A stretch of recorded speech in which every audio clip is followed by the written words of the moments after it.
दोस्तों नमस्कार, मैं सौरभ गोस्वामी। ब्लॉक प्रमुखी का चुनाव, ललितपुर के ब्लॉक प्रमुखी के चुनाव पर एक विशेष चर्चा करना आवश्यक है। तो मैं लगातार उन चीज़ों को क्रोध रहा हूं, चूँकि उन घटनाक्रम का कहीं ना कहीं अब विधानसभा चुनाव पर प्रभाव पड़ने वाला है। तालबेट ब्लॉक प्रमुखी का चुनाव हो चाहे ललितपुर में ब्लॉक प्रमुखी का चुनाव हो, बीजेपी 5 जगह निर्विरोध अपने प्रत्याशी जिता ले जाती है। चाहे वो मूलतः बीजेपी के नेता हों, चाहे वो मूलतः बीजेपी की ज्वाइनिंग लिए हों, चाहे पुराने कार्यकर्ता हों चाहे ना हों, इससे कोई फर्क नहीं पड़ता। साम दाम दंड भेद जो लगे उससे लगा के, और उन्होंने 5 जगह ब्लॉक प्रमुख अपने बना लेते निर्विरोध। लेकिन जैसी तालबेट की बात आती है तो बीजेपी पूरी तरीके से बौनी सिद्ध हो जाती है। बीजेपी के तमाम बींगे हाँकने वाले नेता बौने सिद्ध हो जाते हैं। आखिर ऐसा क्या कारण है कि तालबेट जो ब्लॉक प्रमुखी का चुनाव है वो बीजेपी निर्विरोध नहीं करा पाई? आखिर ऐसा क्या कारण है कि राजदीप बुंदेला को नामांकन करने से नहीं रोका पाई बीजेपी? बीजेपी की गुटबाजी किसी छुपी हुई नहीं है। एक नेता दूसरे नेता की टांग खींचने में लगा रहता है, ये भी किसी छुपा हुआ नहीं है। और तालबेट के घटनाक्रम में कहीं ना कहीं बीजेपी की जो आपसी कला है वो भी खुलकर सामने आ गई थी। नामांकन के दिन ऐसा लग रहा था जैसे बीजेपी में बड़ी गुटबाजी चल रही है। केवल गोलू राजा और उनके बड़े भाई जेके सिंह ही वहां पर दिखाई दे रहे थे। बाकी बड़े नेता केवल रस्म अदायगी के लिए एक कहें कि एक कतरा, मतलब एक कहें कि एक अपने आप को अंतर पर दिखाई देने की कोशिश कर रहे थे कि हम आपके साथ हैं, अंदर से हो चाहे ना हो। पूरे ब्लॉक प्रमुखी के चुनाव की तैयारियों में जेके सिंह हो चाहे गोलू राजा हो अकेले ही नजर आए, उनने अपनी ही तैयारियां की हैं। दूसरी चीज एक बात और सामने आई थी कि गोलू राजा के ब्लॉक प्रमुखी के चुनाव को लेकर जेके सिंह जी नाराज हैं। वो चाहते नहीं थे कि गोलू राजा ब्लॉक प्रमुखी का चुनाव लड़ें, चूंकि वो सांसद की दावेदारी करते हैं, वो विधायक के लिए दावेदारी करते हैं और उनका एक बेस है, उनका एक कैडर है, वो उससे नीचे वो काम नहीं करना चाहते। लेकिन गोलू राजा की जिद के कारण बड़े भाई को झुकना पड़ा और उसके बाद गोलू राजा चुनावी मैदान में रहे। बीजेपी के कई नेता ये चाहते थे कि जेके सिंह और गोलू राजा हार जाएं। ये भी राजनीतिक गलियारों में चर्चा है और वो चीज दिख भी रही थी कि जैसे राजदीप बुंदेला ने नामांकन किया, एक चर्चा होने लगी कि अब राजदीप बुंदेला जीत रहे हैं और उन्हीं के फेवर में वोट हैं।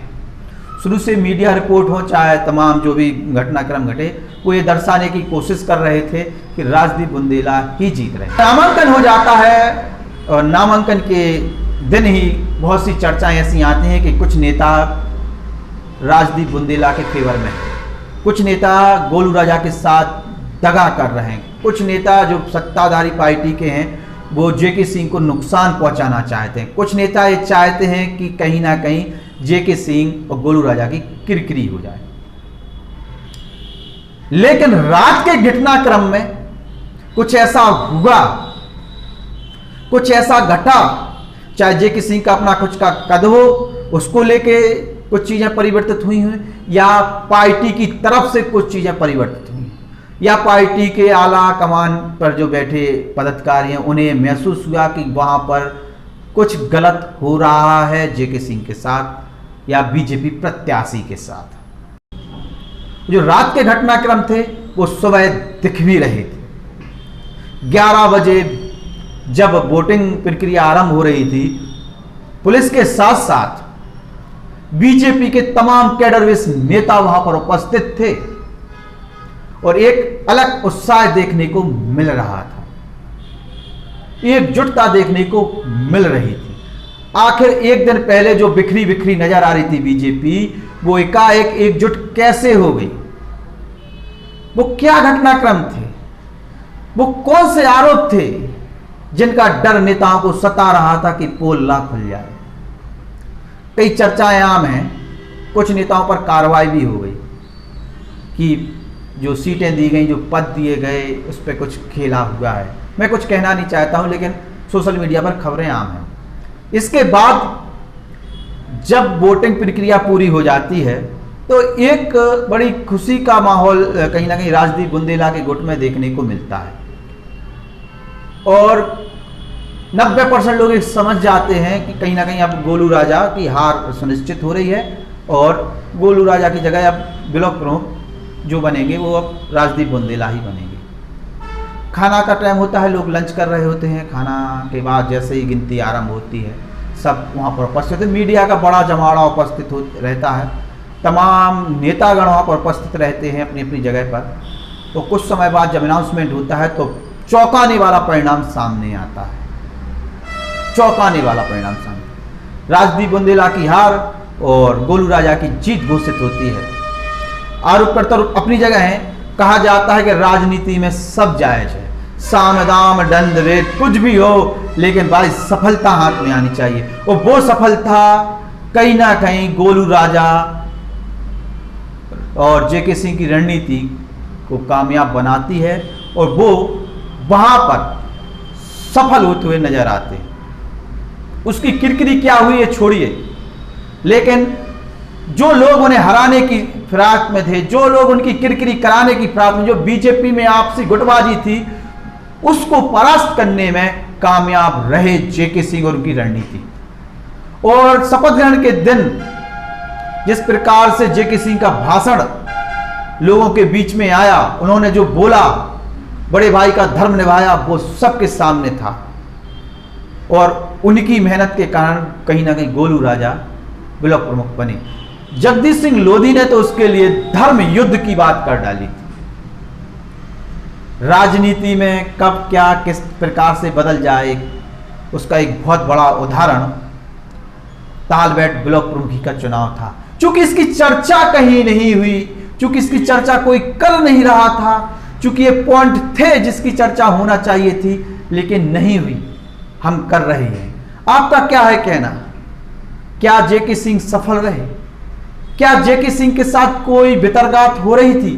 क्या गोलू राजा और जेके सिंह को अंदर के ही लोग, जो सत्ताधारी पार्टी के लोग थे, वो चाहते थे कि ये हार जाएं? क्या गुटबाजी के कारण ये सब हो रहा था? क्या जेके सिंह को सांसद और विधायक की टिकट की वो दावेदारी करते उससे रोकने के लिए कुछ ऐसा चल रहा था?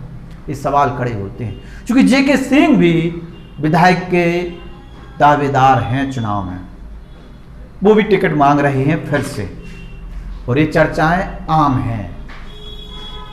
जो बीजेपी समर्थक, वास्तविकता में बीजेपी का कार्यकर्ता है, उसको ये चीज महसूस हो रही थी उस समय, उसको लेके उसने सवाल खड़े किए थे। ऐसे ही हमने भी सवाल खड़े किए थे कि चंद्रपाल यादव की बहू निर्विरोध कैसे जीत गई, वहां प्रत्याशी क्यों खड़ा नहीं किया गया? और यहाँ जहां 5 जगह प्रत्याशी निर्विरोध हो जाते हैं, वहीं ब्लॉक प्रमुख के चुनाव में तालबेट में नामांकन भी होता है, चुनाव भी होता है, अच्छा का अच्छा खर्च भी होता है और पूरे देश में एक प्रकरण छा जाता है। एक चुनाव ऐसा भी जिसमें साम दाम दंड भेद के साथ साथ अपने ही लोग अपनों को ही हराने में लगे थे, वहाँ जेके सिंह और उनका नेतृत्व जीत कर आया, उनकी खुद की रणनीति जीत कर आई। क्योंकि जेके सिंह की कोई चर्चा नहीं करता है, इसलिए एक कहानियां, ये बातें सामने नहीं आती हैं, लेकिन हुआ ऐसा ही था। आपका क्या है कहना?